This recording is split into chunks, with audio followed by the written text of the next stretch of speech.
മുന്നിലൂടെ പിശാച് വരുന്നതിന്റെ അടയാളം എന്താണെന്നറിയോ? ഷഖീഖുൽ ബൽഖി തങ്ങൾ പറയാണ്, ആത്തമുൽ സമ്മിനെ പോലുള്ള മഹാന്മാരുടെ ഉസ്താദാണ് ഷഖീഖുൽ ബൽഖി റളിയല്ലാഹു അൻഹു. മഹാനവറുകൾ പറയുകയാണ്, മാമിൻ സ്വബാഹിന ഇല്ലാ വയതീനി ശൈത്താനു മിനൽ ജിഹാദിൽ അർബഈ. ഒരു പ്രഭാതവുമില്ല കിഴക്കൻ ചക്രവാളത്തിൽ അരുണകിരണങ്ങൾ പ്രകടമാകുമ്പോ സുപ്രഭാതം പൊട്ടിവിടരുന്ന സമയത്ത് ശൈത്താൻ എന്റെ അടുക്കൽ വരാറുണ്ട്. അങ്ങനെ ശൈത്താൻ എന്റെ അടുത്ത് വരാത്ത ഒരു ദിവസം പോലുമില്ല. കിഴക്ക് സൂര്യൻ ഉദിക്കുമ്പോ ശൈത്താൻ എന്റെ അടുത്ത് വരാറുണ്ട്. എങ്ങനെയാണ് ശൈത്താൻ വരുന്നതെന്നറിയോ? മിനൽ ജിഹാദിൽ അർബഈ, നാനാ ഭാഗത്തുകൂടി പിശാച് എന്നെ സമീപിക്കുമെന്നാണ്. ഈ കുടവൂരിലുള്ള ഏതെങ്കിലും ഒരു ഷഖീഖിന്റെ കഥയല്ല പറയുന്നത്, ചാമാരുകോണത്തെ ഏതെങ്കിലും ഒരു ഷഖീഖിന്റെ കഥയല്ല പറയുന്നത്. പിന്നെയോ എന്റെ പ്രിയപ്പെട്ട സഹോദരങ്ങളെ, മഹാനായ ഹാത്തമുൽ അസമ്മിനെ പോലുള്ള വലിയ വലിയ പണ്ഡിത പ്രതിഭകളെ ലോകത്തിന് സമ്മാനിച്ച, സാത്വിക ജീവിതം നയിക്കുന്ന വിശുദ്ധരായ, ലോകം ആദരിക്കപ്പെടുന്ന വ്യക്തി പ്രഭാവമായ ഷഖീഖുൽ ബൽഖി റളിയല്ലാഹു അൻഹു പറയുകയാണ്, ഓരോ സുപ്രഭാതത്തിലും എന്റെ അടുക്കൽ ശൈത്താൻ വരുന്നുണ്ട് സഹോദരങ്ങളെ. ആരോടാ പറയുന്നതെന്നറിയോ?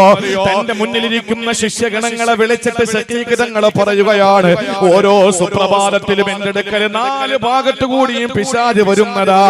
എന്നിട്ട് മുന്നിലൂടെ പിശാച് വരുമ്പോ എന്നെ അടുക്കൽ വന്നിട്ട് പിശാച് പറയുന്നത് എന്തെന്നറിയോ? എന്നെ കേൾക്കുന്ന ഓരോ സഹോദരീ സഹോദരന്മാരും ഉണർന്ന് ചിന്തിക്കണേ. ഇങ്ങനെ പറയുന്ന അടയാളങ്ങൾ എന്റെ ജീവിതത്തിൽ മുന്നിലൂടെ ശൈത്താൻ വന്നതിന്റെ ലക്ഷണമാണ്. എന്നെ കേൾക്കുന്ന സോഷ്യൽ മീഡിയയിലായാലും ഓൺലൈനിലായാലും എന്നെ കേട്ടുകൊണ്ട് ഈ സ്റ്റേജിലിരിക്കുന്നവരായാലും പിന്നീട് എപ്പോഴെങ്കിലും കേൾക്കുന്നവരായാലും പിശാച് നമ്മളെ മുന്നിലൂടെ കടന്നു വന്നതിന്റെ ലക്ഷണം എന്തെന്നറിയോ? ഷഖീഖുൽ ബൽഖി റളിയല്ലാഹു അൻഹു പറയുകയാണ്, മുന്നിലൂടെ വന്നിട്ട് പിശാച് എന്നോട് പറയുന്നത്, ലാ തഖഫ് ഇന്നല്ലാഹ ഗഫൂർ. എന്തിനാടാ നീ പേടിക്കുന്നത്? നീ തെറ്റി എന്ത് വേണോ ചെയ്തോ. നിനക്ക് മദ്യപിക്കണോ? അല്ലാഹ് പുറത്തു തരുമടാ. നിനക്ക് പലിശ വാങ്ങണോ? അല്ലാഹ് പുറത്തു തരുമടാ. നിനക്ക് പരദൂഷണം പറയണോ? പടച്ചോ പുറത്തു തരുമടാ. നിനക്ക് കഞ്ചാവ് വലിക്കണോ? പടച്ചോ പുറത്തു തരുമടാ. ഏത് തെറ്റ് നിനക്ക് ചെയ്താൽ അല്ലാഹു നിനക്ക് പൊറുക്കാനില്ലേ? പ്രിയപ്പെട്ട പെങ്ങളെ, ഇങ്ങനെ ഒരു ചിന്ത നമ്മുടെ മനസ്സിലേക്ക് തരുന്നതാരെന്നറിയോ? അത് നമ്മുടെ ശുഭാപ്തി വിശ്വാസമല്ല, അത് മുന്നിലൂടെ വന്ന ശൈത്താൻ നമ്മളെ പ്രേരിപ്പിക്കുന്നതാണ്. മുന്നിലൂടെ വന്നിട്ട് ഓരോ തെറ്റുകൾ ചെയ്യുമ്പോ ശൈത്താൻ പറയുന്നു, എന്തിനു നീ പേടിക്കണം, എന്തിനു നീ പ്രയാസപ്പെടണം? അല്ലാഹുവിലേടാ നിനക്ക് പൊറുക്കാൻ. അല്ലാഹുവിനോളം പൊറുക്കാൻ വേറെ ആരാ ഉള്ളത്? നിനക്കല്ല പൊറുത്തില്ലെങ്കിൽ വേറെ ആർക്കാടാ പുറത്തു കൊടുക്കുക? അല്ലാഹുവല്ലേ നിനക്ക് പുറത്തു തരാനുള്ളത്. അതുകൊണ്ട് ചെയ്യടാ തെറ്റുകൾ, എന്ത് വേണോ ചെയ്തോ. റബ്ബ് ഗഫൂറല്ലേ, പുറത്തു തരുമെന്ന്. ഓരോ തെറ്റുകൾ ചെയ്യുമ്പോൾ നമ്മുടെ മനസ്സിൽ മന്ത്രിക്കുന്നതാരാ?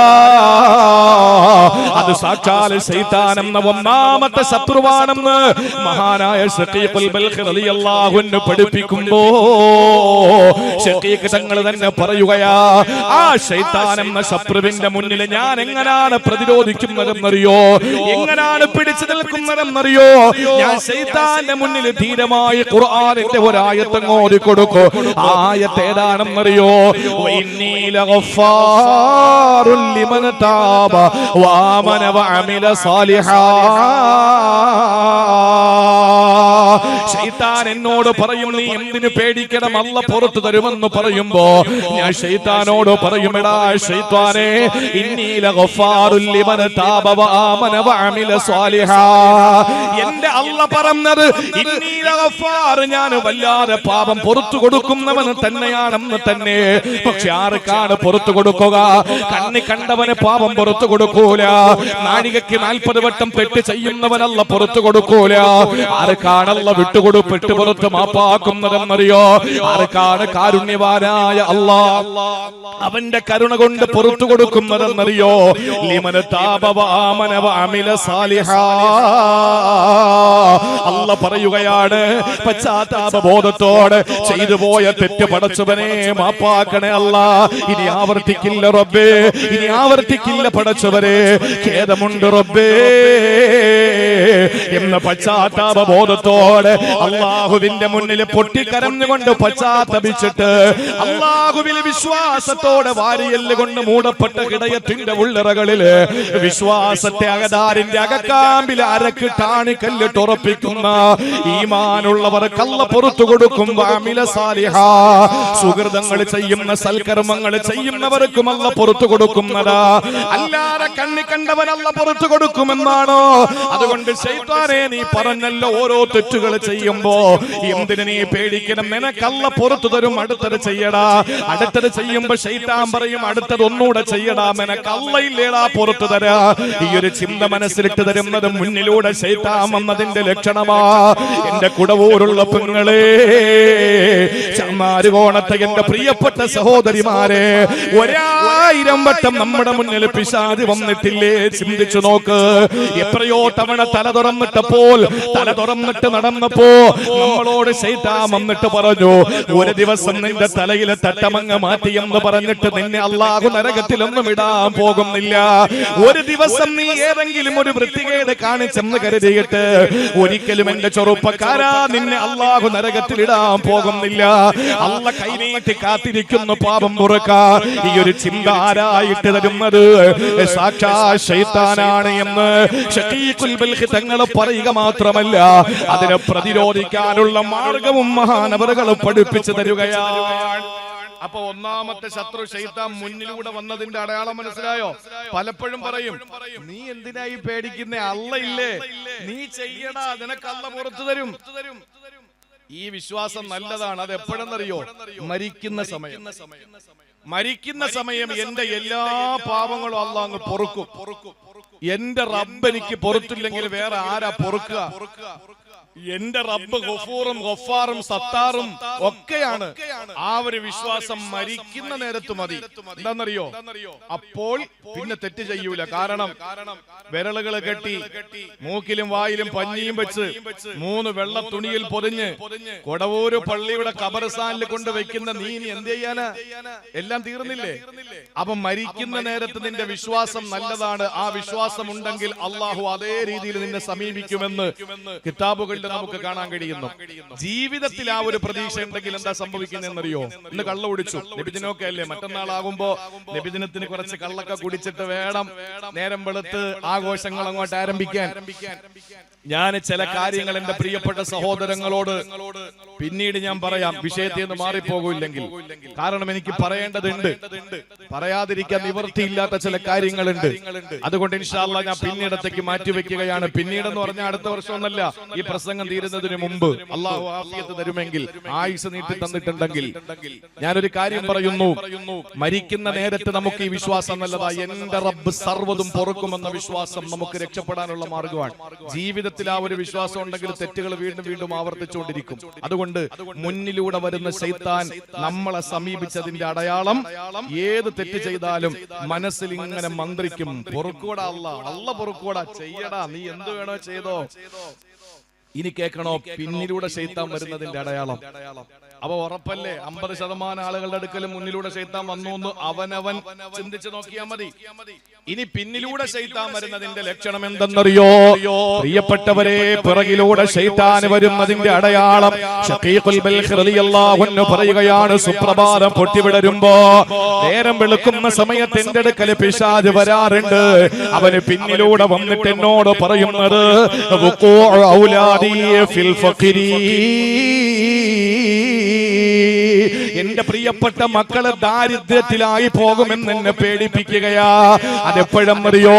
പള്ളിക്കൊരു സംഭാവന കൊടുക്കണമെന്ന് ആരെങ്കിലും പറയുമ്പോ, ചോർന്നലിക്കുന്ന ചെറ്റക്കൂരയിൽ കിടക്കുന്ന പാവപ്പെട്ടവൻ എന്തെങ്കിലും സഹായിക്കണമെന്ന് ചിന്തിക്കുമ്പോ, കെട്ടിക്കാൻ പ്രായമായ പാവപ്പെട്ട പെൺകുട്ടിയെ വിവാഹം കഴിപ്പിച്ചേക്കാ എന്തെങ്കിലും ഒരു സദഖ കൊടുക്കണമെന്ന് ചിന്തിക്കുമ്പോ, ആ സമയത്ത് എന്റെ മനസ്സിലെ ശൈത്താന് തോന്നിപ്പിക്കുന്നത് എന്തെന്നറിയോ?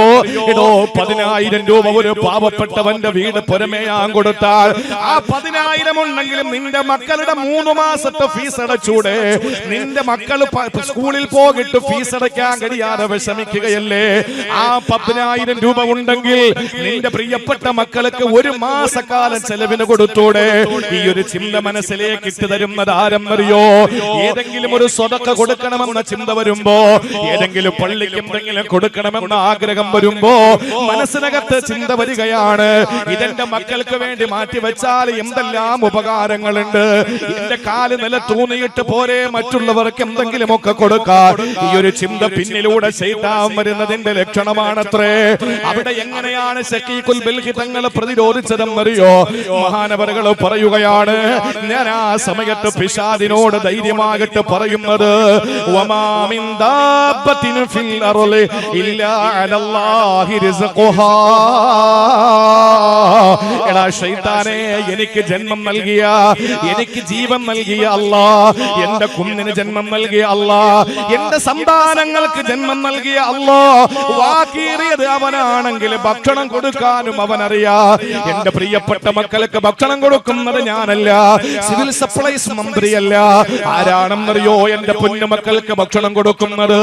റാസിഖായ അല്ലാഹ്, റസാഖായ അല്ലാഹ്, കല്ലുടുക്കിലെ പുൽക്കൊടിക്ക് പോലും കുടിനീര് കൊടുക്കുന്ന അല്ലാഹ്, മരുപ്പച്ചകലയായ മരുഭൂമിയുടെ മാറിടത്തില് മടിത്തട്ടില് ഒരു പാറയുടെ ഇടയിൽ ഇരിക്കുന്ന അന്ധയായ ചിറകറ്റുപോയ തള്ളപ്പക്ഷിയുടെ ചുണ്ടില് പറന്നിറങ്ങി ആരോഗ്യമുള്ള ഒരു ചെറുപ്പക്കാരിയായ കുഞ്ഞു പക്ഷിയുടെ ചുണ്ടിൽ നിന്ന് ഭക്ഷണം പകുത്തു കൊടുത്ത അല്ലാഹ്, അവൻ എന്റെ സന്താനങ്ങൾക്ക് ഭക്ഷണം കൊടുക്കും.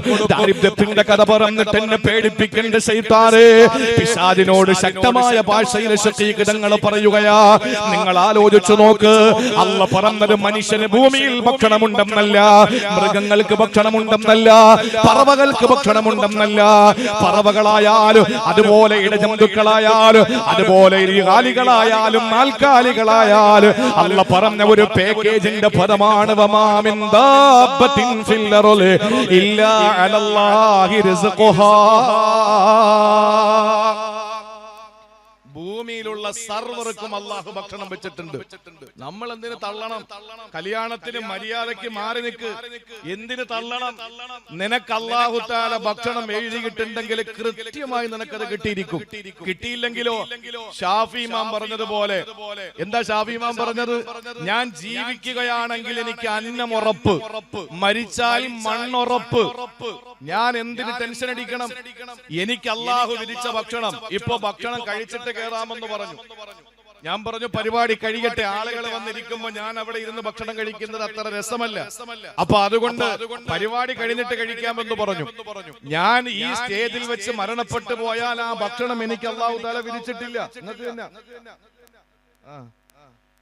എന്ന് പറഞ്ഞാൽ എന്റെ പ്രിയപ്പെട്ട സഹോദരങ്ങളെ, എനിക്ക് എഴുതിയ ഭക്ഷണം എന്റെ വയറ്റിൽ പോകും. അതിന് ആര് തടഞ്ഞാലും ശരി, ലോകത്ത് ആരൊക്കെ തടഞ്ഞാലും എനിക്ക് കിട്ടാനുള്ള ഭക്ഷണം എനിക്ക് കിട്ടിയിരിക്കും. വമാ മിൻ ദാബത്തിൻ ഫിൽ അർളി ഇല്ലാ അലല്ലാഹി റിസ്ഖുഹാ. നമുക്ക് ചാപ്പാട് തരുന്ന ആരാ നമുക്ക് ഭക്ഷണം തരുന്നത്? ആ പടച്ച തമ്പുരാൻ എനിക്ക് ഭക്ഷണം തരും, എന്റെ മക്കൾക്കും ഭക്ഷണം കൊടുക്കും. പോടാ ശൈത്താനെ, നീ എന്നെ അത് പറഞ്ഞിട്ട് പേടിപ്പിക്കണ്ട. ഞാൻ സദഖ കൊടുക്കാൻ തീരുമാനിച്ചാ കൊടുക്കും. അങ്ങനെ ഇൻഷാ അല്ലാഹ് നല്ല മനസ്സ് കാണിക്കണം. കാണിക്കൂലേ? നിങ്ങൾ ധൈര്യമായിട്ട് പറയും. നിങ്ങളെ എന്തിരിക്കുന്നു? കൊടുക്കേണ്ടവരും വേണ്ടിയില്ലല്ലോ ഇതുവരെ. മൂന്നാമതായി ശഖീഖുൽ ബൽഖി തങ്ങൾ പറയുകയാണ്, വലതുഭാഗത്ത് കൂടി ശൈത്താൻ വരും. വലതുഭാഗത്ത് കൂടി ശൈത്താനെ കടന്നു വരുമ്പോൾ ഈ പറയുന്ന ശ്രദ്ധയോടെ കേട്ടോ, വലതുഭാഗത്ത് കൂടി പിശാച് കടന്നു വരുമ്പോ എന്താ സംഭവിക്കുന്നതെന്നറിയോ? അതിന്റെ അടയാളം എന്തെന്നറിയോ? പ്രസംഗം കഴിഞ്ഞ് അങ്ങോട്ട് ഇറങ്ങുമ്പോ ഒരാൾ ഓടി വന്നിട്ട് പറയുന്നു, ഉസ്താദേ പ്രസംഗം സംഭവം തന്നെ. കേട്ടോ ഉസ്താദേ, പ്രസംഗം സൂപ്പറായി. എന്നോട് പറഞ്ഞപ്പോ ഇന്നലെയൊന്നും ഞാൻ ഉദാഹരണം പറയാൻ, പെരിങ്ങാട് ഉസ്താദ് അൽഹംദുലില്ലാഹ് ഓടി നടന്ന് ദീനിന്റെ പരിശുദ്ധമായ ഒരുപാട് സ്ഥാപനങ്ങൾക്ക് എല്ലാ നിലയിലുമുള്ള ഓജസ്സും തേജസ്സും പകരുന്ന ഒരു മഹാപണ്ഡിതനാണ്. അബൂ റബീഅ സദഖത്തുല്ലാഹ് ബാഖവി.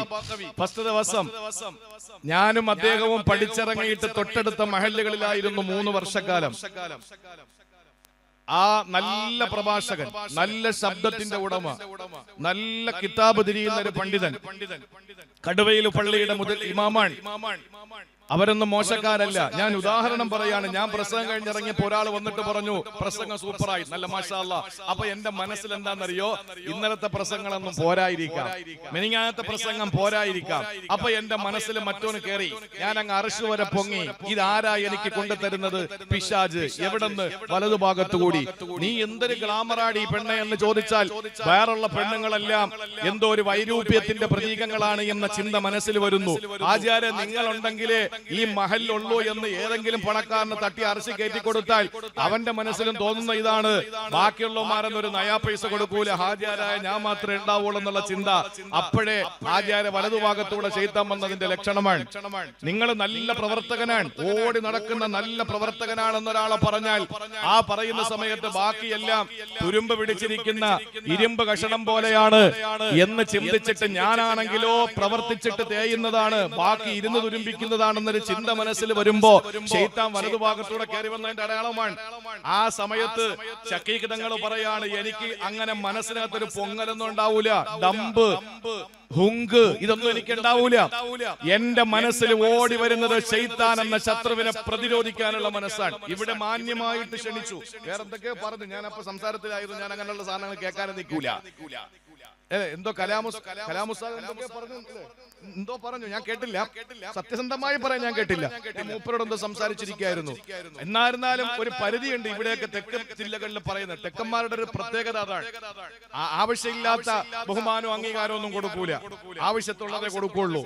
പക്ഷെ ചില സ്ഥലങ്ങളിൽ പോയാൽ എന്താണെന്നറിയോ, ഈ വരുന്നത് ആരെന്നറിയോ, നിലപാടിന്റെ രാജകുമാരൻ, കിരീടം വയ്ക്കാത്ത രാജാവ്, ചെങ്കോല് നഷ്ടപ്പെട്ടു പോയ മന്ത്രി. ഇദ്ദേഹം തുറന്ന പിന്നെ അദ്ദേഹം വായിൽ നിന്ന് പുറത്തേക്ക് വരുന്നത് മലയാളത്തിന്റെ അക്ഷരങ്ങളാണ് എന്നൊക്കെ പറഞ്ഞ് ഇങ്ങനെ പൊക്കി കയറ്റും നമ്മളെ. എന്തിനാണ് അതിന്റെ ആവശ്യം? നവാസ് മന്നാനി വരുന്നു, അബൂ റബീ സദഖത്തുല്ലാ വാക്കവി വരുന്നു, കബീർ വാക്കവി വരുന്നു, നൗഷാദ് വാക്കവി വരുന്നു, പെരിങ്ങാട് ഉസ്താദ് വരുന്നു. അത്ര മതി. എല്ലാവർക്കും അറിയാം ഇവരെ ആരാണെന്ന്. ഇവരെ വായിൽ നിന്ന് അക്ഷരമാണോ പുറത്തു വരുന്നത്? അതല്ല, എന്താ എല്ലാവർക്കും അറിയാലോ. അപ്പൊ അതുകൊണ്ട് അങ്ങനെ പറയുന്നതിനപ്പുറത്ത് തട്ടിക്കേറ്റി ഇങ്ങനെ ഇല്ലാത്ത മദ്ഹുകൾ പറഞ്ഞ് ഇല്ലാത്ത അപദാനങ്ങൾ ഇങ്ങനെ പൊക്കി പറയും. ഒരു മഹാന്റെ അടുക്കൽ വന്നിട്ട് ഒരാൾ പറഞ്ഞു, നിങ്ങൾ ആരെന്നറിയോ? ഓ, നിങ്ങളെ പോലെ. അപ്പൊ ആ മഹാനെ ഈ പറയുന്നവനെ നന്നായിട്ട് അറിയാം. അപ്പൊ ആ മഹാൻ അവനോട് പറഞ്ഞു, എടാ നീ പറയുന്ന അത്രയൊന്നും ഞാനില്ല, പക്ഷെ നിന്റെ മനസ്സിലുള്ളതിനേക്കാളും ഞാനുണ്ട്. നിന്റെ മനസ്സിൽ എന്നെ പറ്റിയൊരു സങ്കല്പം ഉണ്ടല്ലോ, അതിനേക്കാളും ഞാനുണ്ട്. നീ പറയുന്ന അത്രയും ഞാനില്ല. ഈ പുകഴ്ത്തലുകളും വാഴ്ത്തലുകളും എന്റെ പ്രിയപ്പെട്ടവരെ ശൈത്താൻ വലതുഭാഗത്തൂടെ കൊണ്ടുവരുന്നതിന്റെ ലക്ഷണമാണ്. എത്ര പ്രാവശ്യം നമ്മുടെ അടുക്കൽ വന്നിട്ടുണ്ടാവും. അപ്പോൾ എങ്ങനെയാണ് മഹാനായ ശഖീഖുൽ ബൽഖി റളിയല്ലാഹു അൻഹു പ്രതിരോധിച്ചത്? ശൈത്താനോട് പറയുമത്രേ, എടോ പിശാചേ, വൽ ആഖിബത്തു ലിൽ മുത്തഖീൻ. അല്ലാഹ് പറയുകയാണ്, വൽ ആഖിബത്തു ലിൽ മുത്തഖീൻ. അന്തിമ വിജയം മുത്തഖീങ്ങൾക്കാണ്, അവസാന വിജയം ഭക്തന്മാർക്കാണ്.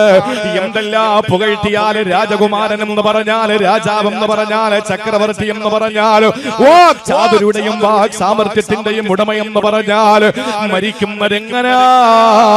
മരിക്കുന്നതെങ്ങനാണ് പറയാൻ കഴിയില്ലല്ലോ. മരിക്കുന്ന നേരത്തല്ലേ നമ്മുടെ വിധി നിർണയിക്കപ്പെടുക. മരിക്കുമ്പോഴാണ് ചിരിക്കേണ്ടത്, മരിക്കുമ്പോഴാണ് നല്ല ചിന്ത വരേണ്ടത്. ആയിരക്കണക്കിന് ആളുകൾ നമ്മുടെ പ്രഭാഷണ വേദികളിൽ ഒഴുകി വരുമ്പോ, നൂറുകണക്കിന് ആളുകൾ നമ്മുടെ പ്രസംഗ വേദികളിലേക്ക് ഒഴുകി വരുമ്പോ എന്തിനാ നമ്മുടെ മനസ്സിങ്ങനെ ഉയർന്നു പോകുന്നത്? വേണ്ട. മരിക്കുന്ന സമയം നമ്മുടെ മയ്യത്ത് നമസ്കാരത്തിന് പൊട്ടിക്കരഞ്ഞ് നമുക്ക് വേണ്ടി ദ്വാരക്കുന്ന പ്രിയപ്പെട്ടവരുടെ ദ്വാക്ക് ആമീൻ പറയാ. ആയിരക്കണക്കിന് പതിനായിരക്കണക്കിന് ആളുകൾ വന്നാൽ അതല്ലേ പ്രിയപ്പെട്ടവരെ നമുക്ക് വേണ്ടത്? സൂക്ഷ്മതയുള്ളവരെ കാണ്, ഭക്തന്മാരെ കാണ് ഏറ്റവും വലിയ അന്തിമ വിജയമുള്ളതെന്ന് പറയുമ്പോ ജീവിതത്തിൽ എന്തിനാ പുകഴ്ത്തി പറയുക? അള്ളാഹുവിന്റെ ദീന് പ്രസംഗിക്കുന്ന ഞാനും നാളെ എന്താകുമെന്ന് പറയാൻ കഴിയോ? 12,000-ഓളം വരുന്ന മുറബിയായ ശൈഖന്മാരുടെ ശൈഖ് ആരാണ്? ശൈഖ് മഹാനായ സിബിലി റഹിമഹുല്ലാഹ്, ജുനൈദുൽ ബഗ്ദാദി റളിയല്ലാഹു അൻഹു അടക്കം അടക്കമുള്ള 12,000-ഓളം വരുന്ന മുറബ്ബിയായ മശായിഖുമാരുടെ ശൈഖായിരുന്ന ആള്, ആയിരക്കണക്കിന് മദ്രസകളുടെ മുത്തവല്ലിയായിരുന്നയാള്, അല്ലാഹുവിന്റെ ഖുർആൻ ഹാഫിളായിരുന്നയാള്, 30,000-ഓളം ഹദീസുകൾ സനദ് സഹിതം മനപ്പാഠമുണ്ടായിരുന്ന മഹാ ആരെന്നറിയോ? അബൂ അബ്ദുല്ലാഹിൽ അംദലൂസ് റളിയല്ലാഹു തആല അൻഹു ഒരു കാട്ടിലൂടെ നടന്നു പോകുമ്പോ വിലായത്തിന്റെയും ഈമാന്റെയും ഇസ്ലാമിന്റെയും ഇസ്തിഖാമത്തിന്റെയും ഇഖ്ലാസിന്റെയും യഖീന്റെയും ഇഹ്സാന്റെയും പര്യായമായിരുന്ന ജുനൈദുൽ ബഗ്ദാദി അടക്കം അല്ലാമ ശിബിലി അടക്കം ആയിരക്കണക്കിന് 12,000-ഓളം വരുന്ന ശൈഖന്മാരുടെ ശൈഖായിരുന്ന അബൂ അബ്ദുല്ലാഹിൽ അംദലൂസി തങ്ങള് ഒരു വനാന്തരത്തിലൂടെ നടന്നു പോകുമ്പോ ഒരു കിണറിന്റെ ചുവട്ടിൽ ഒരു ക്രിസ്ത്യാനിയായ പെണ്ണ് വെള്ളം കോരുന്നത് കണ്ടിട്ട് ഒരു നിമിഷം ആ മനുഷ്യന്റെ മനസ്സിലേക്ക് ശൈത്താൻ കടന്നു വന്നു. ആ പെണ്ണിനെ കല്യാണം കഴിക്കണമെന്ന് മോഹം വന്നപ്പോ സഹോദരങ്ങളെ പെണ്ണിന്റെ അച്ഛനോട് പെണ്ണിന്റെ പിതാവിനോട് ചെന്നിട്ട് അനുവാദം ചോദിക്കുകയാ. അയാൾ പറഞ്ഞതെന്താ? നീ മതം മാറിയാൽ മോളെ കെട്ടിച്ചു തരാ, അതുപോലെ മതം മാറുന്നതോടൊപ്പം തന്നെ നീ കള്ളു കുടിക്കണം, പന്നി ഇറച്ചി കഴിക്കണം. ഇത് പറഞ്ഞപ്പോൾ അദ്ദേഹം അത് സമ്മതിക്കേണ്ടി വന്നു. എന്റെ പ്രിയമുള്ള സഹോദരങ്ങളെ, അവസാനം അല്ലാഹുവിന്റെ ദീനീ പ്രബോധനത്തിന് ഊന്നി നിന്ന് ദഅവത്ത് ചെയ്ത ഊന്നുവടി. അതുകൊണ്ട് പന്നിക്കൂട്ടങ്ങളെ കാടുകളിൽ മേച്ച് നടക്കുന്നതായിട്ട് കണ്ട ശിഷ്യഗണങ്ങൾ മോഹാലസ്യപ്പെട്ട് മരിച്ചു വീണത് എത്രയാ എന്റെ പ്രിയപ്പെട്ട സഹോദരങ്ങളെ. അതുകൊണ്ടൊരു മനുഷ്യന്റെ ജീവിതത്തിന്റെ അവസാനം എങ്ങനാണെന്നാ ചിന്തിക്കേണ്ടത്. മഹാനായ അബൂ അബ്ദുല്ലാഹിൽ അംദലൂസി തങ്ങള് ഖുർആൻ മുഴുവനും മറന്നുപോയി. ഒരൊറ്റ ആയത്ത് മാത്രമേ ഓർമ്മയുള്ളൂ. അത് ഇർത്തിദാദിന്റെ ആയത്താണ്. മതത്തിൽ നിന്ന് മാറിപ്പോകുന്ന മതഭ്രഷ്ടിന്റെ ആയത്താണ്. അവസാനം 30,000 ഹദീസുകൾ മനപ്പാഠമുണ്ടായിരുന്ന മഹാനവറുകള് ഒരൊറ്റ ഹദീസ്, മതം മാറിയവന് ദീനിൽ യാതൊരു സ്ഥാനവുമില്ല എന്ന ഹദീസ് മാത്രമേ മനപ്പാഠമുണ്ടായിരുന്നുള്ളൂ. ഇതാരുടെ കഥയാണ്? കൊടവൂര് മുദരിസിന്റെ കഥയാണോ? കൊടവൂർ ഇമാമിന്റെ കഥയാണോ? പ്രസംഗിക്കുന്നവരുടെ കഥയാണോ? 12,000-ഓളം വരുന്ന മശായിഖുമാരുടെ ശൈഖായിരുന്ന ഒരു വലിയ മഹാത്യാഗിയായിരുന്ന സൂഫിയായിരുന്ന മനുഷ്യന്റെ കഥ. പക്ഷെ അവസാനം അല്ലാഹു എല്ലാം തിരിച്ചു കൊടുത്തു. വിലായത്തിന്റെ പദവി തിരിച്ചു കൊടുത്തു, ഈമാനിന്റെ പവർ തിരിച്ചു കൊടുത്തു, ഇഹ്സാനിലും ഇസ്തിഖാമത്തിലും കഴിഞ്ഞുകൂടി ദഅവത്തിന്റെ ഖിദ്മയിലേക്ക് അല്ലാഹു തആല മനുഷ്യനെ ഇറക്കി വിട്ടു. അറിയണേ പ്രിയപ്പെട്ടവരെ, എന്റെ സഹോദരങ്ങളെ, ചിന്തിച്ചു നോക്ക്. ആ ഒരു അവസ്ഥയിൽ ഒരു മനുഷ്യന്റെ അവസാനം എങ്ങനെയാണെന്ന് ആർക്കും പറയാൻ കഴിയില്ല. അതുകൊണ്ട് എന്തെല്ലാം പുകഴ്ത്തലുകൾ, എന്തെല്ലാം വാഴ്ത്തലുകൾ ആരെല്ലാം പറഞ്ഞാലും അന്തിമ വിജയം മുത്തഖീങ്ങളെക്കാണ്, അവസാന വിജയം മുത്തഖീങ്ങളെക്കാണെന്ന ബോധം നമുക്ക് ഉണ്ടാവുക. അല്ലാഹു തൗഫീഖ് തരട്ടെ. ഇങ്ങോട്ട് നോക്കി, അല്ലാഹു തൗഫീഖ് തരട്ടെ. അല്ലെങ്കിൽ നമ്മൾ അങ്ങനെയാണ്, ആരോഗ്യമുള്ളവർ നോക്കൂല, ആരോഗ്യമില്ലാത്തവർ നോക്കിക്കൊണ്ടിരിക്കും. പണ്ട് പള്ളിയില് അസമയത്ത് ബാങ്ക് കൊടുത്തു. അസമയത്ത് ബാങ്ക് കൊടുത്താൽ നമ്മുടെയൊക്കെ നാട്ടിന്റെ അവസ്ഥ അറിയാല്ല. എന്താണ്? ഉടനെ വടിയും തടിയായിട്ട് ആളുകൾ പള്ളിയിൽ വരും. എന്തോ സംഭവിച്ചിട്ടുണ്ടെന്ന്. ആളുകൾ ആണും പെണ്ണും എല്ലാം കൂടി നേരെ പള്ളിയിൽ വന്നു. അങ്ങനെ പള്ളിയിൽ വരുമ്പോ ബാങ്ക് കേട്ടത് അസമയത്തായതുകൊണ്ട് പള്ളിയിൽ വന്ന പള്ളിമുറ്റത്ത് നിറഞ്ഞു നിൽക്കുന്ന ആണുങ്ങളും പെണ്ണുങ്ങളും കുട്ടികളും എല്ലാവരും ഉണ്ട്. കയ്യിൽ മടലുണ്ട്, വടിയുണ്ട്, തടിയുണ്ട്, എല്ലാം ഉണ്ട്. എന്താ സംഭവിക്കുന്നതെന്ന് അറിയില്ല. മുഅദ്ദിൻ പള്ളിയുടെ അകത്ത് നിന്ന് പുറത്തേക്ക് വന്നിട്ട് ചോദിച്ചൊരു ചോദ്യമുണ്ട്. അല്ല, ഞാനിവിടെ സ്ഥിരമായി ബാങ്ക് വിളിക്കാറുണ്ട്, ഈ ബാങ്ക് നിങ്ങൾ കേൾക്കുന്നുണ്ടോ എന്ന് അറിയാൻ വേണ്ടി ഞാൻ ഒന്ന് ടെസ്റ്റ് ചെയ്തതാ. ഞാൻ ലോഹറിന് വിളിച്ച ആരെയും കാണില്ല, അസറിന് വിളിച്ചാലും ആരെയും കാണില്ല, മഗ്രിബിന് വിളിച്ചാലും ആരെയും കാണില്ല. സമയത്ത് വിളിച്ചാൽ നിങ്ങൾ വരൂല, അസമയത്ത് വിളിച്ചാൽ നിങ്ങൾ വരും. അതുകൊണ്ട് നമുക്ക് എപ്പോഴും അങ്ങനെയാണ്. ആ ഒരു ശൈലി മാറ്റി ശ്രദ്ധിച്ചു കേട്ടോ. വലതുഭാഗത്തു കൂടി പുകഴ്ത്തലുകളുമായിട്ട് ശൈത്താൻ സമീപിക്കും. ആ സമയത്ത് വൽ ആഖിബത്തുൽ മുത്തഖീൻ. പോടാ, ഞാനൊരു സ്ഥലത്ത് പ്രസംഗിക്കാൻ പോയപ്പോ എന്നോട് പറഞ്ഞു, സാറേ 6 കൊല്ലത്തിന് മുമ്പാണ് ലാസ്റ്റ് ഇവിടെ വഴന്ന് നടന്നത്. എന്നിട്ട് ഞാൻ പറഞ്ഞു, ആയിക്കോട്ടെ, പിന്നെന്താ പരിപാടി നടത്താത്തെന്ന് ഞാൻ ചോദിച്ചില്ല. അപ്പൊ സംസാരിക്കുന്ന കൂട്ടത്തിൽ അദ്ദേഹം എന്നോട് പറഞ്ഞു, ലാസ്റ്റ് വഴന്ന് പറഞ്ഞ ആരാന്നറിയോ? ഞാൻ പറഞ്ഞു, അറിയില്ല. ആ, അയാളിപ്പോ മുസ്ലിം അല്ല. സംഘാടകരുടെ കാര്യമല്ലേ പറഞ്ഞത്? അല്ല, സംഘാടകര് സുജൂദ് ചെയ്യുമ്പോഴേ ശമ്പ പോക്കറ്റിൽ നിന്ന് വീണു, അത് വേറെ. വഴലിന്റെ സംഘാടകര് കുനിയുമ്പോ ചിലപ്പോ അസറിന് പള്ളിയുടെ രണ്ടാമത്തെ നിലയിൽ നിന്ന് ഭയങ്കരമായ തിരക്ക് റമളാനിലാണ്. അസർ നിസ്കാരം കഴിഞ്ഞ് പെട്ടെന്ന് ജനങ്ങൾ വിശ്വാസികൾ ഇറങ്ങി വരുന്നതിനിടയിൽ ഒരു ശബ്ദം നോക്കുമ്പോൾ നിസ്കാരത്തിൽ മുന്നിൽ വെച്ചിരുന്ന കുപ്പി താഴെ വീണ് പൊട്ടിയിരിക്കുകയാണ്. സംസം വെള്ളത്തിന്റെ കുപ്പിയല്ല. അപ്പോ ഈ രീതിയിലൊക്കെയാണ് ആളുകൾ. പക്ഷെ പ്രസംഗിക്കുന്നയാൾ ഇപ്പൊ മുസ്ലിം അല്ല എന്ന് കേട്ടപ്പോ ഞാൻ ചോദിച്ചു അതാരാ? അപ്പോ ഒരു ചെറിയ ചെക്കന്റെ പേര് പറഞ്ഞു. ആ ചെക്കനെയൊക്കെ നിങ്ങൾക്കറിയാം. ആ ഒരു ഉണങ്ങിയ ചെക്കൻ അവനാണ് ഇവിടെ ലാസ്റ്റ് പ്രസംഗിച്ചത്. അവനിപ്പോ എക്സ് മുസ്ലിമാണ്. ഞാൻ പറഞ്ഞു എന്നാ പിന്നെ ആ ശൈത്താൻ പ്രസംഗിച്ച പേജിൽ എന്നെ വിളിച്ചതിന് ഇടയ്ക്ക് ആരെങ്കിലും വിളിച്ചിട്ട് എന്നെ വിളിക്കാത്തെന്താ? നിങ്ങളത് ആലോചിച്ച് നോക്കിയേ. ഒരു സമൂഹത്തെ മുന്നിൽ പിടിച്ചിരുത്തിയിട്ട് അള്ള ഏകനാണെന്ന് പറഞ്ഞവരാൾ, നബിതങ്ങൾ അള്ളാന്റെ ദൂതനാണെന്ന് പറഞ്ഞയാൾ, നമുക്ക് അള്ളാഹു തന്ന ഏറ്റവും വലിയ ഭാഗ്യം ഇസ്ലാമാണെന്ന് പറഞ്ഞയാൾ ഇപ്പൊ പറയാണ് ഇസ്ലാം എന്ന് പറയുന്ന ഒന്നില്ല, അള്ള ഒന്നില്ല, അള്ളാഹു എന്ന് പറയുന്ന സംഗതിയില്ല, മുഹമ്മദ് എന്ന് പറയുന്ന കള്ളപ്രവാചകനാണെന്ന് പറയണമെങ്കിൽ ഒന്ന് ആലോചിച്ച് നോക്കിയേ. നിനക്ക് ഒറ്റ മറുപടിയേ ഉള്ളൂ, ആദർശത്തെക്കാൾ ആമാശയം പ്രാധാന്യമായത് കൊണ്ടാണ്. അപ്പൊ അതുകൊണ്ട് നാം മനസ്സിലാക്കേണ്ടത് നമ്മുടെ അവസാനം എന്താകും. അള്ളാഹു ആ ചെക്കന്റെ ഹിദായത്ത് അള്ളാഹു കൊടുക്കട്ടെ. ആമീൻ പറയും. ഒരാള് നശിച്ചു പോകാൻ നമ്മൾ ആഗ്രഹിക്കില്ല. അങ്ങനെ കുറെ എണ്ണം ഉണ്ട് സമുദായത്തില്. ഇതൊക്കെ ഇപ്പൊ ഒരു രസമാണ്, ഇതൊക്കെ ഇപ്പൊ ഒരു ട്രെൻഡാണ്. എന്തെങ്കിലുമൊക്കെ ഇസ്ലാമിന്റെ ഏതെങ്കിലുമൊക്കെ ആശയങ്ങൾ എടുത്തു വെച്ചിട്ട് ഇങ്ങനെ മോശമായ രീതിയിൽ വക്രീകരിച്ച് ജനങ്ങളുടെ മുമ്പിൽ മോശമാക്കി കാണിച്ചു കൊടുക്കുമ്പോ ആളുകൾ ഇങ്ങനെ കൂടും. അതാണ് പലരുടെയും ആഗ്രഹം. നേരത്തെ ഞാൻ പറഞ്ഞത് കൊണ്ട് ഷാനവാസ് മന്നാനിയുടെ വലതുഭാഗത്തൂടെ ശൈത്താനെ കയറ്റാതിരിക്കാൻ വേണ്ടി ഞാൻ ഒന്നും പറയുന്നില്ല. നമ്മുടെ ഇമാമ് വരുന്നു ഇൻഷാ അല്ലാഹ്.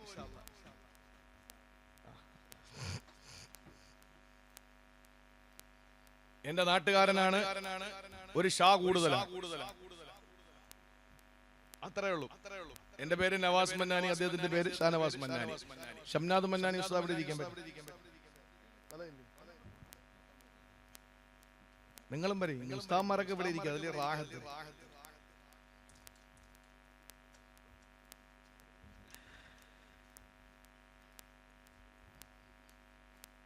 അപ്പോ വലതുഭാഗത്തുകൂടെ പിശാച് വരുന്നതിന്റെ ലക്ഷണം അതാണ്. അപ്പൊ മുന്നിലുമായി പിന്നിലുമായി വലത്തുമായി. നീ കേട്ടോ, ഇടതുഭാഗത്തുകൂടി പിശാച് വരുമത്രേ. നേരം വെളുക്കുമ്പോൾ ശൈത്താൻ ഇടതുഭാഗത്തുകൂടെ വന്നിട്ട് എന്നോട് പറയുന്നത്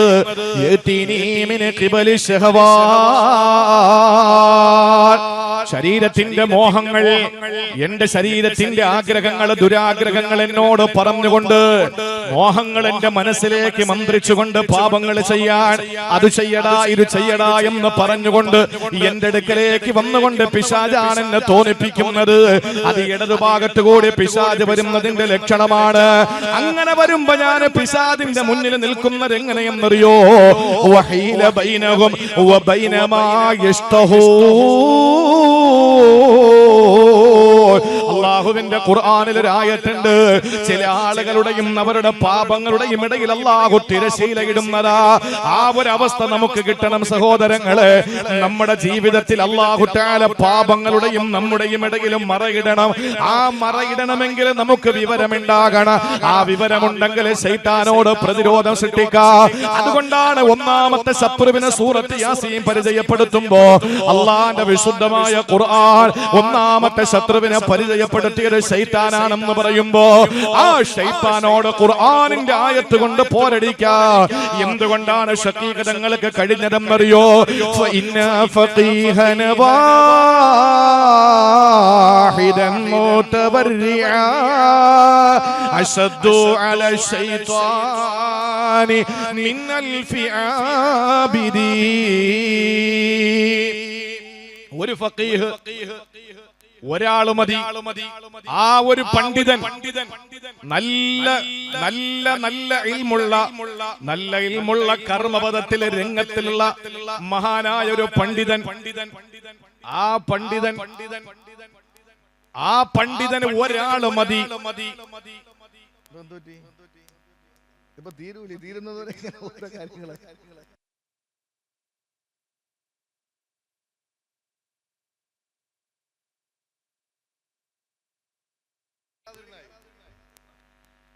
ഒരു പണ്ഡിതൻ നോക്കൂ, ഒരു പണ്ഡിതൻ, ആ പണ്ഡിതൻ ഈ കുടവൂര് ഒരു ആലിമുണ്ട്, 1000 ഇബാദത്തുള്ളവരും ഉണ്ട്. നമുക്കാണ് മുസ്ലിയാക്കന്മാരോട് താല്പര്യം ഇല്ലാത്തത്. എന്റെ മൈലിയാര് അമ്പക്കറിഞ്ഞൂടി മൈലിയാർ എന്ന് പറഞ്ഞ ആ ഒരു അവസ്ഥ. നമ്മൾ ഒരാളെ പറ്റി ഒരു ധാരണയുണ്ട്. മോദി കോഴി ഇറക്കുന്നവൻ, ചെലവെടുക്കുന്നവൻ, കക്കൂസ് എഴുതുന്നവൻ. നിങ്ങൾ നോക്ക, ഹറമിൽ ചെന്നാൽ ഖതീബിനും ഇമാമിനും ഒരേ പവറാണ്. മുഅദ്ദിൻ എന്ന് പറഞ്ഞാൽ ചില്ലറ കാര്യമല്ല. മുഅദ്ദിൻ എന്ന് പറഞ്ഞാൽ അഷ്റഫുൽ ഖൽഖ് സല്ലല്ലാഹു അലൈഹി വസല്ലം സമ്മാനം പോയി, ഇനി പറയണ്ട. സലാത്തില്ലേ അള്ളാഹുവിന്റെ ഹബീബ് മസ്ജിദുൻ നബവിക്കകത്ത് ഈ നമസ്കാരത്തിന് വേണ്ടി ബിലാൽ റളിയല്ലാഹു അൻഹു മസ്ജിദുൻ നബവിയിൽ നിന്ന് മസ്ജിദുൻ നബവിയുടെ ഇടതുഭാഗത്ത് അഷ്റഫുൽ ഖൽഖ് തങ്ങളുടെ വീടിന്റെ കർട്ടൻ, ആ കർട്ടന്റെ വിരി നീക്കിയിട്ട് നബി തങ്ങൾ അനുവാദം കൊടുത്താൽ, പെർമിഷൻ കൊടുത്താൽ മാത്രമാണ് പള്ളിക്കകത്ത് നിൽക്കുന്ന ബിലാൽ തങ്ങൾ ഇഖാമത്ത് കൊടുക്കുക. അപ്പൊ നബി തങ്ങൾ തലയാട്ടും, ബിലാൽ തങ്ങൾ ഇഖാമത്ത് കൊടുക്കും. എന്തൊരു പദവിയാണ് ഈ മുഅദ്ദിനുള്ളത്. നമ്മുടെ നാട്ടിലെ മുഅദ്ദിന്മാർക്ക് നമ്മൾ കൊടുത്തിരിക്കുന്ന ഒരു പദവിയുണ്ട്. അതിന് എന്ത് MITക്ക് മീൻ കച്ചവടക്കാര് MIT എടുത്തതിന്റെ പേരിൽ അത് പിന്നെ ആർക്കും വേണ്ടതായി. നമുക്കൊരു ധാരണയുണ്ട് ഒരു നാട്ടില്. അപ്പോ മുസ്ലിയാരുടെ വില എന്തെന്നറിയണമെങ്കിൽ ഒറ്റ കാര്യം, കൊടവൂര് 1000 ഇബാദത്തുള്ളവരുണ്ട്, ഒരു ആലിമുണ്ട്. ശൈത്താൻ വന്നാൽ 1000 ആബിദീങ്ങൾ ശൈത്താനോട് പോരടിക്കുന്നതിനേക്കാൾ ഒരു ആലിമ വിചാരിച്ചാൽ നടക്കും. فإنا فقيها واحدا متورعا أشد على الشيطان من 1000 عابدين. അതാണ് ഒരു ആലിമിന്റെ പവർ. കുടവൂർ ഉസ്താദിനെ കണ്ടവരാണ് നിങ്ങൾ. ബഹുമാനപ്പെട്ട ശൈഖുന എന്നെ ഉസ്താദിനെ കണ്ടവരാണ് നിങ്ങൾ. സഹോദരങ്ങളെ, ആലിമീങ്ങളെ, സാത്വികരായ ഒരുപാട് പണ്ഡിതന്മാരെ കണ്ട മണ്ണാണ് കൊടവൂരിന്റെ മണ്ണ്. അതുകൊണ്ട് ഞാൻ പറയട്ടെ, ശൈത്താനെ പ്രതിരോധിക്കാൻ ബോധവാന്മാരാവുക. നിങ്ങൾക്ക് മനസ്സിലായി എന്ന അനുമാനത്തിൽ ഞാൻ രണ്ടാമത്തെ ശത്രുവിനെ ഒന്ന് പരിചയപ്പെടുത്തുകയാണ്. രണ്ടാമത്തെ ശത്രുവിനെ നിങ്ങൾ മനസ്സിലാക്കണം. അല്ലാഹു തൗഫീഖ് തരട്ടെ. ഇനി രണ്ടാമത്തെ ശത്രു എന്നറിയോ? രണ്ടാമത്തെ ശത്രു കേട്ടോളി. ഒന്ന് പിശാച്. ആ പിശാചിനെ പ്രതിരോധിക്കാനുള്ള മാർഗം എന്താണ്? മതബോധം ഉണ്ടാവുക, പഠിക്കുക, ഇൽമു പഠിക്കുക. അങ്ങനെ പഠിച്ചത് കൊണ്ടാണ് ശഖീഖുൽ ബൽഖി തങ്ങൾക്ക് 4 ഭാഗത്തു നിന്നും വളഞ്ഞിട്ട് ആക്രമിച്ച ശൈത്താനെ ഖുർആനിന്റെ ആയത്ത് കൊണ്ട് പ്രതിരോധിക്കാൻ കഴിഞ്ഞത്. അതുകൊണ്ട് ഇൽമുള്ളവരായി, പാണ്ഡിത്യമുള്ളവരായി, അതും വറഉള്ള പണ്ഡിതന്മാരിൽ അള്ളാഹു നമ്മളെ ചേർത്ത് അനുഗ്രഹിക്കുമാറാവട്ടെ. നിങ്ങൾ ശ്രദ്ധിച്ചോളീൻ. രണ്ടാമത്തെ ശത്രു എന്നറിയോ? 6 എണ്ണം പറയണം. 6 എണ്ണം പറയണം. അല്ലാഹു തൗഫീഖ് തരട്ടെ. രണ്ടാമത്തെ ശത്രു ഏതാണ്? അബൂനാ അബുൽ ബശർ ആദം നബി അലൈഹിസ്സലാമയെയും നമ്മുടെ ഉമ്മയായ ഹവ്വാ ബീബി റളിയല്ലാഹു അൻഹയെയും സ്വർഗ്ഗത്തിൽ നിന്ന് പുറത്താക്കി എന്ന ഒരു അബദ്ധധാരണ നമ്മുടെ ജീവിതത്തിൽ എപ്പോഴും നമ്മൾ പുലർത്താറുണ്ട്. ആരെയാ സ്വർഗ്ഗത്തിൽ നിന്ന് ഇറക്കി വിട്ടത്? നമ്മൾ പറയും ആദമിനെ. പിന്നെ ആരെയാ? ഹവ്വായെ. വേറെ ആരെയുമില്ലേ സ്വർഗ്ഗത്തിൽ നിന്ന് പുറത്താക്കിയത്? അവിടെയാണ് നമ്മുടെ അറിവിന്റെ പരിമിതി. പ്രിയപ്പെട്ടവരെ, അല്ലാഹുവിന്റെ ഖുർആനിൽ ആദം നബിയോടും ഹവ്വാ ബീവിയോട് നിങ്ങൾ രണ്ടുപേരെ സ്വർഗ്ഗത്തിൽ നിന്ന് പുറത്തു പോകണമെന്ന് ഖുൽ നഹ്ബിത എന്ന് പറഞ്ഞിട്ടില്ല.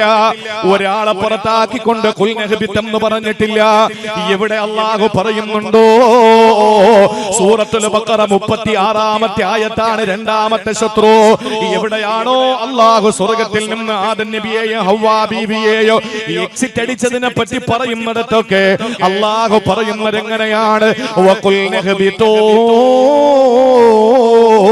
നിങ്ങൾ എല്ലാവരും സ്വർഗ്ഗത്തിൽ നിന്ന് പുറത്തേക്ക് പോകണേ. ആരായി എല്ലാവരും?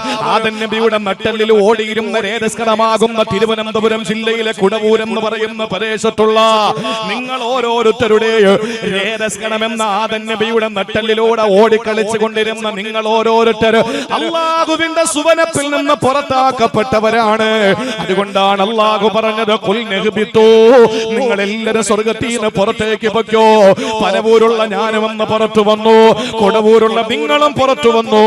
എന്നിട്ട് അല്ലാഹു പറഞ്ഞ വാക്കെന്തെന്നറിയോ? ബഅലുക്കും ലി ബഅലിൻ അദുവ്. നിങ്ങൾ സ്വർഗ്ഗത്തിന് പുറത്തേക്ക് പോകുന്ന ആ സന്ദർഭം തന്നെ ബഅലുക്കും ലി ബഅലിൻ അദുവ്. നിങ്ങളിൽ ചിലർ നിങ്ങൾക്ക് ശത്രുക്കളാണ്, നിങ്ങളിൽ ചിലർ നിങ്ങൾക്ക് ശത്രുക്കളാണ്.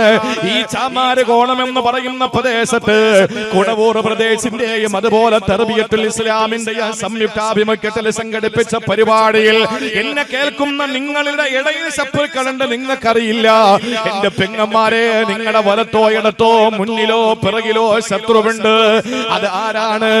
നമ്മൾ തന്നെയാണ് നമ്മൾ ശത്രുവായി മാറുന്നത്. ഇത് ഖുർആൻ പറഞ്ഞ രണ്ടാമത്തെ ശത്രുവാണ്. അല്ലാഹുവിന്റെ റസൂൽ അതുകൊണ്ടാണ് നൂറ്റാണ്ട് 14 മുമ്പ് പറഞ്ഞത്, അഹ്ബബ ഹബീബക ഹൗനമ്മ അസായി യകൂന ബഗീലക യൗമമ്മ അബ്ഗള ബഗീലക ഹൗനമ്മ അസായി യകൂന ഹബീബക യൗമമ്മ. എന്താ മുസ്തഫായ നബി തങ്ങൾ പറഞ്ഞത്? റസൂലുള്ളാഹി സ്വല്ലല്ലാഹി അലൈഹി വസല്ലം തങ്ങൾ പറഞ്ഞത് കേവലം നിസ്കാരം മാത്രമാണോ? നോമ്പ് മാത്രമാണോ? സക്കാത്ത് മാത്രമാണോ? അല്ല. സല്ലല്ലാഹു അലൈഹി വസല്ലം പറഞ്ഞത് എന്താ? അഹ്ബബു ഹബീബക ഹൗനമ്മ അസായി യകൂന ബഗീലക യൗമമ്മ. ഷാനവാസ് മന്നാനിയുടെ മുമ്പിൽ എന്റെ ഹൃദയത്തിന്റെ ചെപ്പ് മുഴുവനും തുറക്കരുത് ഞാൻ. കാരണം അസായി യകൂന ബഗീലക യൗമമ്മ പറയാൻ പറ്റൂല, നാളൊരു സമയത്ത് എന്റെ ശത്രുവായി മാറും. ഷംനാദ് മന്നാനിയോട് എനിക്കുള്ള വെറുപ്പ് ഒരിക്കലും അന്ധമായ വെറുപ്പാകരുത്. അയാളെ കണ്ട കടിച്ചു കീറാൻ തോന്നി, അയാളെ എല്ലാ സ്ഥലത്തും വെറുപ്പിക്കുന്ന ഒരു സാഹചര്യം വരാൻ പാടില്ല. കാരണം അസായിയകൂന ഹബീബക യൗമമ്മ, നാളെ എന്റെ ഏറ്റവും അടുത്ത മിത്രമായി മാറും, സുഹൃത്തായി മാറും. ചങ്കെന്നും പറയേണ്ട, സുഹൃത്തെന്ന് പറഞ്ഞാൽ തന്നെ അർത്ഥം എന്താ? സു എന്ന് പറഞ്ഞാൽ നല്ലത്, സുഹൃതം അല്ലേ? നല്ലതിനാണ് സു ചേർത്ത് പറയുന്നത്. ഹൃത്തെന്ന് പറഞ്ഞാൽ ഹാർട്ട്, ഹൃദയം. സുഹൃത്തെന്ന് പറഞ്ഞാൽ നല്ല ഹൃദയം ഒന്നാണ്. അപ്പൊ ഒരു സുഹൃത്തെന്ന് ഒരാളെ പറ്റി പറഞ്ഞാൽ അത്രയും അടുത്ത ഒരാളെയാണ് പറയുക.